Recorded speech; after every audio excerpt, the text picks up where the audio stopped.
안녕하세요 여러분, 반갑습니다. 대기업 김하진 멘토입니다. 오늘 디모아 같이 한번 보도록 하겠습니다. 최근에 디모아와 또 이 밑에 있는 종속회사 그리고 관계회사들의 주가의 행보가 굉장히 좀 좋습니다.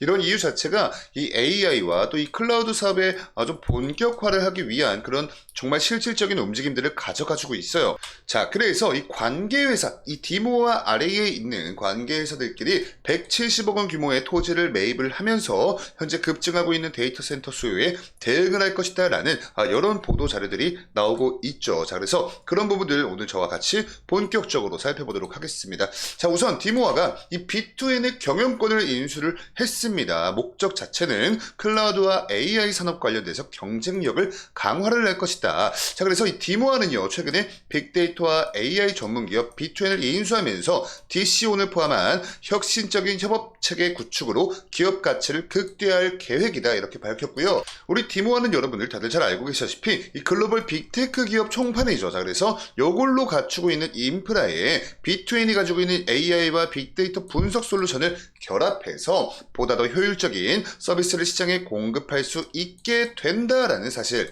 자, 그래서 지금 현재 이번에 이 B2N 경영권 인수로 인해서 디모아는 이 대표 소프트웨어 솔루션 공급 기업으로서 입지를 다질 수 있는 동력을 확보를 했다라는 평가들이 자자합니다. 자, 그리고 이 부분도 같이 보시면요, 디모아는 이 마이크로소프트, 한국 마이크로소프트와 클라우드 전문 파트너이죠. 그리고 어도비 코리아의 상업용 총판도 맡고 있고요. 알랩을 필두로 해서 유니티 코리아, PTC 코리아, 줌, 등등 다양한 이쪽에 이 기업들의 총판을 영위를 하고 있습니다.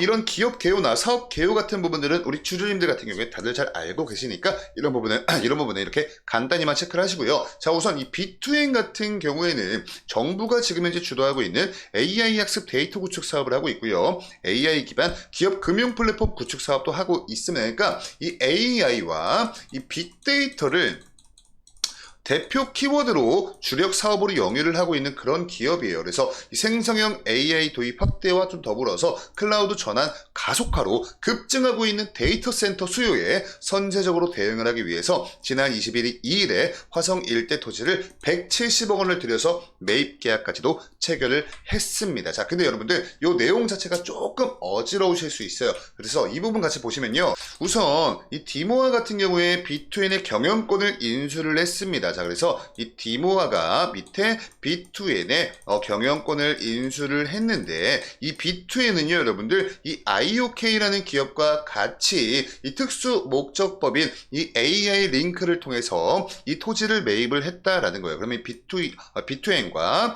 이 IOK, 그냥 이렇게 적겠습니다. IOK와 이렇게 각각 지분이 60%, 40%를 보유한 이 AI 링크라는 법인을 통해서 이 토지를 인수를 하였다라는 거죠. 자, 그래서 이 B2N 같은 경우에 60% 지분이 있고요. 이 IOK 같은 경우에 40%의 지분이 있어요. 자, 근데 이게 도대체 우리 디모아와 어떤 연관이 있냐? 우선은 이 B2N의 경영권을 가지고 왔죠. 자, 그래서 이번에는 이 디모아와 IOK의 관계에 대해서 설명을 드려볼게요. 자, 여러분들 보세요. IOK의 최대 주주가 바로 우리 디모아입니다.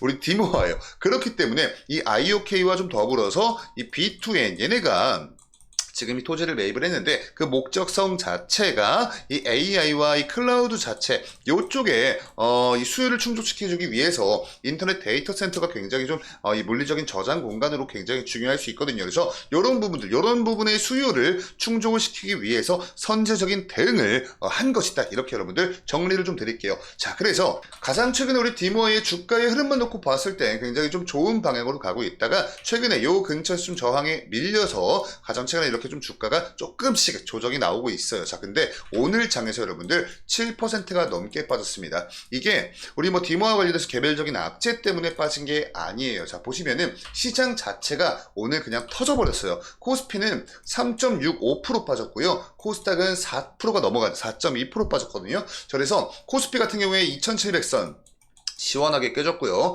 코스닥 같은 경우에 기존엔 이 800선 근처에서 좀 왔다 갔다 하는 그런 스탠스를 보여주었는데 오늘은 여러분들 이 800이 문제가 아닙니다. 780도 깨졌어요. 그래서 그냥 이 시장 자체가 녹아내렸다. 이렇게 좀 이해를 하시면 좋을 것 같고 그 부분에 대해서 좀 간단히만 설명을 드려보자면 간밤에 미국 시장 자체가 너무나 좋지 못했습니다. 나스닥도 보시면요. 2%가 넘게 빠졌고요. S&P 500도 거의 뭐 1.4% 빠졌고요.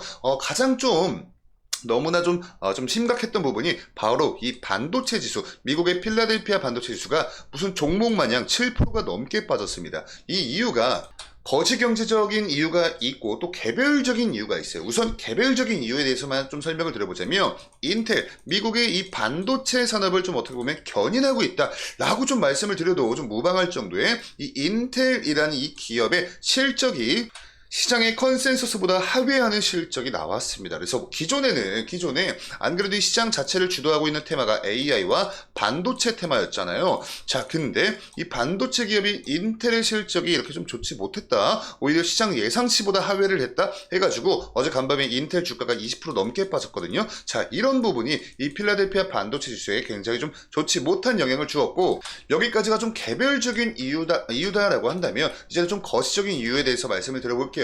자, 우선 이 경제 지표 자체 여기서 이 ISM 제조업 구매 관리자 지수가 좀 어느 정도 중요하게 작용을 했습니다. 이게 미국 제조업의 이 제조업 이 산업의 이 경기가 좋냐 마냐를 좀 볼 수 있는 그런 지표예요. 근데 예측치보다 훨씬 더 하회하는 결과값을 냈어요. 자, 그래서 결과론적으로는 23년도 12월을 좀 필두로 해서 그 전까지 약 8개월 동안은 예측치를 조금 하회하는 그런 결과값들이 나온다고 한들 요번처럼 예측값보다 무려 실제치가 예측값 대비했을 때 이 정도 차이 나는 경우가 없었거든요. 대부분 다 뭐 0. 몇 정도 이렇게 좀 차이가 났었는데 요거를 좀 반대로 해석을 해보면 그동안 시장의 예상보다는 미국의 제조업 경기가 좋았다 이렇게 볼 수가 있겠죠. 자, 근데 요번에 예측치보다 2포인트나 더 빠져가지고 약 8개월 만에 거의 최저치를 좀 다시 기록을 하게 됐습니다. 그래서 지금 이제 미국 제조업 이 경기가 좀 그렇게 많이 좀 좋지 못하구나 이렇게 여러분들 이해를 하시면 너무나 좋을 것 같고 그 다음 보실 게 바로 미국의 신규 실업수당 청구 건수입니다. 보시면 예측치보다 얘는 훨씬 더 높은 수치를 기록을 해줬어요. 자, 요거를 여러분들 제가 좀 풀어 설명드리면 말 그대로 실업자가 증가를 한 겁니다. 근데 이 실업수당 청구 건수라고 했을 때 말 그대로 이 앞에 신규자에 우리가 주목을 해볼 필요가 있어요. 그리고 이 청구라는 단어가 포인트입니다. 만약에 실업자가 증가를 했는데 이 실업수당 관련해서 청구를 하지 않은 이 실업자가 있을 수가 있잖아요. 그래서 이 실업수당 청구 건수 자체는 하는 사람만 하기 때문에 이렇게 이 예측치보다 실제치가 훨씬 더 높기란 좀 사실 어렵습니다. 즉 정리해서 말씀드리면 이 실업수당 신규 실업수당 청구 건수보다 무조건 실업자 수가 더 많을 수밖에 없다. 요거 자체가 지금 미국의 기업 이 경기 동향 자체가 너무 좋지 못한 그런 부분으로 작용을 하고 있기 때문에 이 미국의 지금 이제 경기 침체 관련돼서 미 연준의 금리 인하 속도보다 이 연착륙을 하겠다는 이 금리 인하 속도보다 훨씬 더 빠르고 좀 더 사이즈가 크게 미국 경기 침체가 발생을 할 수 있겠다. 그래서 시장에 지금 이제 공포감이 조성이 되었고 이런 부분들이 대표적인 위험 자산이 주식시장에서 이쪽 안전 자산으로 자금이 이탈이 발생을 하고 있다. 이거는 미국 증시뿐만 아니라 우리나라에서도 좀 보편적인 이런 흐름으로 나타났다. 이렇게까지 여러분들 오늘 영상 정리를 드리면서 추가적인 이슈나 정보들 올라올 때마다 다음 영상에서 업데이트를 계속해서 주기적으로 도와드리도록 할 테니까요. 다음 영상도 기대해 주시고 오늘 영상도 시청해 주셔서 감사합니다.